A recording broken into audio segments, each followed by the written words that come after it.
तो आईपीएल 2024 से पहले बीसीसीआई ने एक बहुत ही बड़ा डिसीजन लिया और श्रेयस अय्यर और ईशान किशन वाले मैटर पर हम यहां पर 5 स्पोर्ट्स पर पिछले 1-1.5 हफ्ते से लगातार आपको अपडेट दे रहे थे और यह भी हमने बताया था कि किस तरीके से बीसीसीआई श्रेयस अय्यर और ईशान किशन के खिलाफ कोई बड़ा स्टेप ले सकती है। और अब बीसीसीआई ने उनको अपने सेंट्रल कॉन्ट्रैक्ट से बाहर कर दिया है, साथ ही साथ अपने मीडिया एडवाइजरी में लिख करके बताया है कि भाई इनका नाम कंसिडर किया ही नहीं गया था और इसके बारे में भी डिटेल में बात होगी। उसके साथ साथ आईपीएल 2024 से पहले कुछ इंजरी अपडेट्स हैं, उसके बारे में भी विश्लेषण होगा और कुछ खिलाड़ियों को डिमोट कर दिया गया है तो उसके ऊपर भी बात करनी बनती है। So make sure you stick around till the end of this video और ऐसे ही न्यूज अपडेट्स और एनालिसिस के लिए भाई चैनल को सब्सक्राइब कर लो और नोटिफिकेशन की घंटी बजा करके रखो, क्योंकि 75,000 सब्सक्राइबर्स के हम बहुत ही ज्यादा नजदीक आ चुके हैं and I can not wait to hit that milestone. Now without any further delay let's begin. तो सबसे बड़ी और सबसे पहली अपडेट यह है कि बीसीसीआई ने साल 2023 और 24 के लिए अपने सेंट्रल कॉन्ट्रैक्टेड प्लेयर्स की लिस्ट जारी की और उसमें उन्होंने एक्सप्लिसिटली मेंशन किया कि श्रेयस अय्यर और ईशान किशन का नाम कंसीडर भी नहीं किया गया है और 23-24 सीजन के कॉन्ट्रैक्ट से दोनों खिलाड़ियों को बाहर कर दिया गया है। दो ऐसे खिलाड़ी जो कि साल 1.5 साल से आपके तीनों फॉर्मेट में खेल रहे थे, खास करके टेस्ट क्रिकेट में श्रेयस अय्यर तो इस सीरीज तक अभी खेल रहे थे, जबकि दूसरे टेस्ट मैच के बाद आपने उनको ड्रॉप किया और उसके बाद ये सारी कंट्रोवर्सी जो है एक के बाद एक रोज डेली अपडेट आप 5 स्पोर्ट्स पर देख ही रहे होंगे कि किस तरीके से श्रेयस अय्यर से रिलेटेड इवन ईशान किशन से रिलेटेड रोज नई अपडेट आ रही थी। कभी ये खबर आई कि श्रेयस अय्यर डीवाई पाटिल में खेलने वाले हैं, फिर खबर आई कि वो सेमीफाइनल में खेलने वाले हैं मुंबई के लिए और अब बीसीसीआई ने उनको सेंट्रल कॉन्ट्रैक्ट से बाहर कर दिया गया है। और ईशान किशन का जो मामला है वो तो 2-3 महीने से चलता चला आ रहा है, लेकिन यहां पर देखो ईशान किशन और श्रेयस अय्यर क्योंकि दोनों को एक साथ बाहर किया गया है तो दोनों को आप एक पाले में रख करके देख रहे हो। बट अगर आप मेरा ओपिनियन जानना चाहते हो तो यार मैं श्रेयस अय्यर की जो सिचुएशन है और ईशान किशन की जो सिचुएशन है उसमें जमीन आसमान का फर्क देख रहा हूं। देखो ईशान किशन के साथ हुआ यह था कि साउथ अफ्रीका से जब वो मेंटल फटीग के चलते वापस आ गए थे तो राहुल द्रविड़ से प्रेस कॉन्फ्रेंस में पूछा गया था जब अफगानिस्तान के खिलाफ उनका सिलेक्शन नहीं हुआ और ये खबरें निकल करके आ रही थी कि भाई क्या ईशान को बाहर कर दिया गया है, तब राहुल द्रविड़ ने कहा था कि भाई ऐसी कोई भी बात नहीं है, ईशान किशन ने खुद को अनअवेलेबल करके रखा है तो हम उनको कैसे टीम में ले सकते हैं। और जनवरी के महीने में ही श्रेयस अय्यर जब वापस आए थे साउथ अफ्रीका के टूर से तो उनको बोर्ड ने कहा था कि आप जाकर के रणजी ट्रॉफी खेल लो क्योंकि अभी इंग्लैंड के टूर को थोड़ा सा समय है और T20 फॉर्मेट में हम आपको कंसीडर नहीं कर रहे हैं। तो श्रेयस अय्यर ने पहला रणजी ट्रॉफी का मैच भी मुंबई के लिए जनवरी में खेला था। तो दोनों ही सिचुएशन में बहुत ज्यादा अंतर है क्योंकि ईशान किशन ने बिल्कुल ही अपने आप को अनअवेलेबल करके रखा हुआ था। कभी उनकी पार्टी करते हुए फोटोज आ रही थी, खबर आई कि उससे बोर्ड और मैनेजमेंट नाखुश है। उसके बाद वो हार्दिक पांड्या के साथ ट्रेनिंग करने चले गए बड़ौदा में, तो जो पूरा रोहित हार्दिक एमआई का मैटर चल रहा था उसमें ऐसा लगा कि अब ईशान किशन ने एक साइड पिक कर ली है।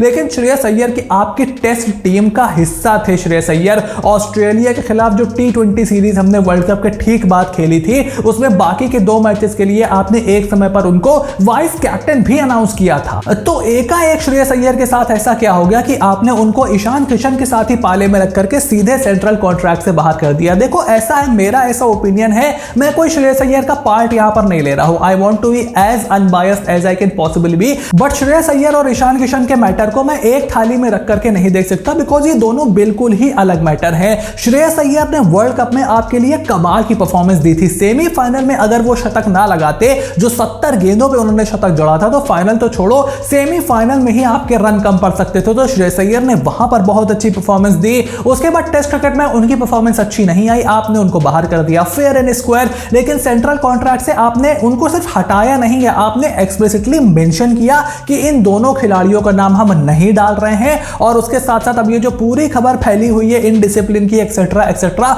इसको थोड़ी सी और ज्यादा हवा आपने दे दी है और अब उनके लिए टीम इंडिया में वापसी के जो रास्ते हैं वो आसान नहीं होने वाले हैं बिकॉज आईपीएल में अगर वो अच्छा प्रदर्शन कर भी देते हैं, और हमें यह भी ध्यान में रखना होगा कि श्रेयस अय्यर एक आईपीएल फ्रेंचाइजी के कैप्टन है और फ्रेंचाइजी एक ड्रॉप्ड प्लेयर, एक डिस्कार्डेड प्लेयर को अपना कैप्टन बनाना बिल्कुल भी पसंद नहीं करती है। तो देखना होगा कि कोलकाता नाइट राइडर्स इस खबर पर किस तरीके से रिएक्ट करते हैं। हालांकि मुझे नहीं लगता कि उसमें कोई बहुत ज्यादा चेंज होने वाला है, बट यार अंदर ही अंदर ये चीजें फ्रेंचाइजी को परेशान करती हैं because they are invested a lot in these kind of players, in these kind of big superstar जिनको अपने कैप्टन बना करके रखा हुआ है, जो पोटेंशियली एक टाइम पर इंडिया के ओडीआई कैप्टन बनने का भी दावा रखते थे। तो श्रेयस अय्यर का सेंट्रल कॉन्ट्रैक्ट से बाहर हो जाना मेरे लिए तो बहुत ज्यादा शॉकिंग है, वो भी तब जब ऐसी न्यूज निकल करके आई थी कि वो मुंबई के लिए सेमीफाइनल में अवेलेबल रहने वाले हैं। ईशान किशन का आई कैन अंडरस्टैंड, उसके बारे में तो किसी ने ज्यादा बात भी नहीं की है, उसके बारे में बहुत ज्यादा अपडेट्स भी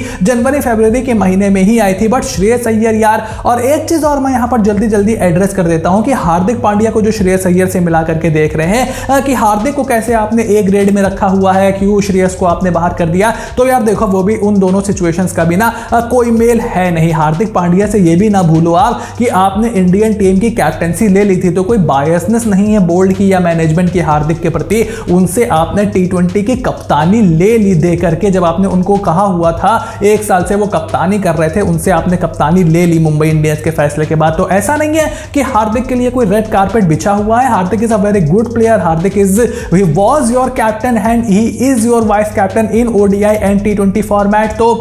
उनका तो A+ बनता, A ग्रेड उनका बनता था, बट श्रेयस अय्यर का ठीक है बाहर होना नहीं बनता था। ईशान किशन पर मेरा बहुत ज्यादा ओपिनियन नहीं है, बिकॉज उनकी देखो सिचुएशन आज की नहीं है, उनकी सिचुएशन वो मेरे ख्याल से नवंबर दिसंबर के टाइम जब साउथ अफ्रीका में सीरीज थी तब से चलती चली आ रही है। बट श्रेयस अय्यर के साथ किस हद तक आप बोल सकते हो कि अनफेयर हुआ, इस पर जरूर सवाल है, लेकिन मेरे हिसाब से कंप्लीटली जस्टिफाइड तो नहीं है श्रेयस अय्यर का बाहर हो जाना। वहीं श्रेयस अय्यर और ईशान किशन की इस बड़ी अपडेट के बीच एक छोटी सी माइनर अपडेट सबसे छूट रही है कि अक्षर पटेल और ऋषभ पंत को भी बीसीसीआई के सेंट्रल कॉन्ट्रैक्ट में डिमोट कर दिया गया है। दोनों ही खिलाड़ी ग्रुप ए से ग्रुप बी में आ गए हैं, which is kind of shocking for me, specially considering अक्षर पटेल ने जिस तरीके की परफॉर्मेंस दी हुई है इस सीरीज तक। वो आपके थर्ड चॉइस स्पिनर थे, वो तो जब जडेजा आ गए वापस इंजरी के बाद, कुलदीप ने अच्छी परफॉर्मेंस कर दी जडेजा की गैर मौजूदगी में, तो जडेजा और अक्षर के बीच आपने एक को चुनना था, तो आपने सीनियोरिटी को तरजीह दी और रविंद्र जडेजा को अपनी टीम में चुना। लेकिन अक्षर पटेल आपके सेटअप का बहुत इंपॉर्टेंट हिस्सा है और मेरा ऐसा मानना है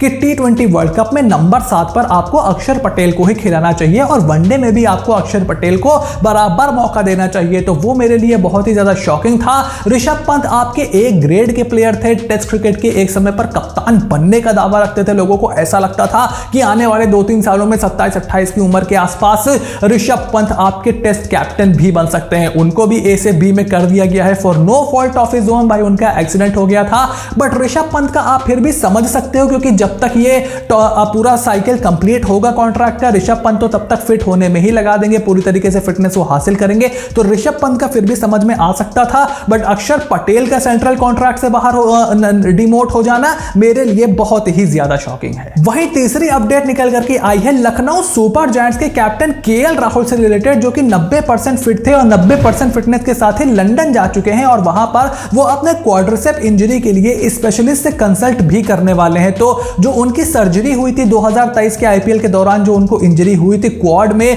वहां पर वो सर्जरी कराने गए, सर्जरी करा करके सीधे वो एशिया कप में वापस आए और एक बार फिर से उसी इंजरी को यहां पर लगता है एक बार फिर से एग्रीवेट उन्होंने कर लिया है, उसी इंजरी को दोबारा उसी लेग को उन्होंने इंजर्ड कर लिया है और आईपीएल 2024 में ही अब हमें केएल राहुल खेलते हुए दिखेंगे, ऐसी उम्मीद जताई जा रही है। हालांकि उसके ऊपर कोई कंफर्मेशन है नहीं, लेकिन अभी भी अच्छा खासा समय आईपीएल के शुरू होने में बचा है, तो एलएसजी के फैंस यही उम्मीद कर रहे हैं कि 2024 के आईपीएल में वो हमें खेलते हुए दिख जाएंगे। लेकिन 5वें टेस्ट मैच में अब केएल राहुल का खेलना बहुत ही ज्यादा मुश्किल है। और वही लास्ट अपडेट निकल करके आ रही है सरफराज खान से रिलेटेड। जैसे कि हमने और बहुत सारी मीडिया ऑर्गेनाइजेशंस ने रिपोर्ट किया था कि मल्टीपल टीम सरफराज खान की सर्विसेज में इंटरेस्ट दिखा रही हैं फॉर द आईपीएल 2024, लेकिन अब ऐसा लगता है कि थोड़ा सा मामला यहां पर ठंडा पड़ गया है। और हमने उस टाइम भी बोला था कि जब तक कोई प्लेयर इंजर्ड नहीं होता, नाम वापस नहीं लेता, तब तक आप सरफराज खान को अपनी टीम में कैसे शामिल करोगे। तो यहां पर मामला थोड़ा सा ठंडा है, कोई नई अपडेट कम से कम मेरे पास तो निकल करके नहीं आई है सरफराज खान से रिलेटेड, और ऐसा ही लगता है कि अब थोड़ा सा मामला ठंडा हो गया है, थोड़ी सी ज्यादा देर हो गई है और आईपीएल 2024 में शायद सरफराज खान हमें खेलते हुए ना दिखाई दें। तो यह थी आईपीएल 2024 से रिलेटेड कुछ बड़ी अपडेट और बीसीसीआई के सेंट्रल कॉन्ट्रैक्ट के ऊपर आपका क्या ओपिनियन है। Make sure to write it in the comment section down below कि किस खिलाड़ी के साथ आपको लगता है ज्यादती हुई और किस खिलाड़ी के साथ फेयर एंड स्क्वायर मामला हुआ है। सब कुछ कमेंट बॉक्स में लिख करके जरूर बताओ। इस वीडियो के नीचे सारे कमेंट में पढ़ने वाला हूं और चैनल को लाइक करो, सब्सक्राइब करो, नोटिफिकेशन की घंटी बजा करके रखो, क्योंकि इसी तरीके की update through out the IPL season आपको मिलने वाली है और उसके बाद वर्ल्ड कप के दौरान भी हम हाजिर रहेंगे। So stay tuned and I will see you soon in the next video.